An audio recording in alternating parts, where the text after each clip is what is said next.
Tour de France last year. It grabbed the nation's imagination then, and it appears to be the same this time round. Dan Kemp has been to Bridlington to see how locals are gearing up for the town's moment in the saddle.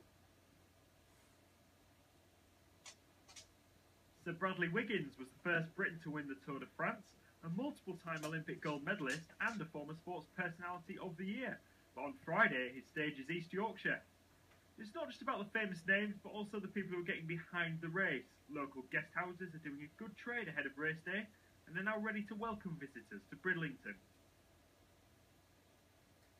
Well, what we've done, we've put all the bunting up, we've put a bike up, we've got an information board in the dining room and bar, just telling guests really what's cracking off on the big day. We're only going to ever have the first ever start once, so it's a massive event for Bridlington and for the East Coast, and I think it's just really important to try and sell Bridlington to as many people as possible. Something like this will really make a big difference to everybody, shopkeepers, hoteliers. Yeah, looking forward to it. Bridlington's such a beautiful place. You just got to look forward at the cliffs and the sea, and it's just beautiful. Great for all the family. Hotel spaces are now few and far between, but walking around the town, it's clear that tourists already had more of an impact than on the immediate tourist benefits. I think it's massive. I think it's just network links and things like that. We've got other guest house owners that we knew to say hello to, but now we're good friends with. And Jo's met a load of people because she's been doing a knitting class, so she's been doing this knitting bunting, and she's been selling that off down the harbour. So there's people down the harbour now that we know that we probably wouldn't have done if this event wasn't taking place. Businesses are also using the event to try and raise money for charity. Murray Hill solicitors are doing an exercise bike ride to raise much needed funds for the Bridlington lifeboat and Cash for Kids. We thought we'd just try and get involved in some way, you know, and try and put a charity swing on it if we could. We do quite a lot of every year for charity and hold a different event every year.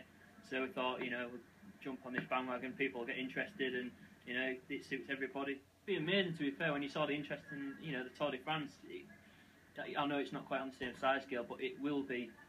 To come to a town like Bridlington, it'll be a big thing to the town.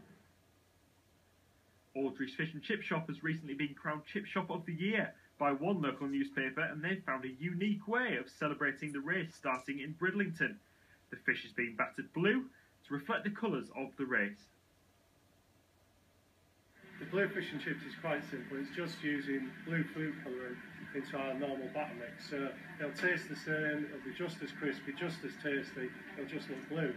Mayor of the town, Sheila Finlay, was involved in securing Stage 1 start for the resort and is absolutely delighted with the way the public and businesses have taken to the occasion. Amazing, the amount of businesses, guest house, residents who've all decorated with bunting, bikes, flowers, bows. Fantastic effort for Bridlington. It means everything to the people. We've really embraced it as a group in Bridlington, and we are absolutely ready to welcome as many people as possible next Friday.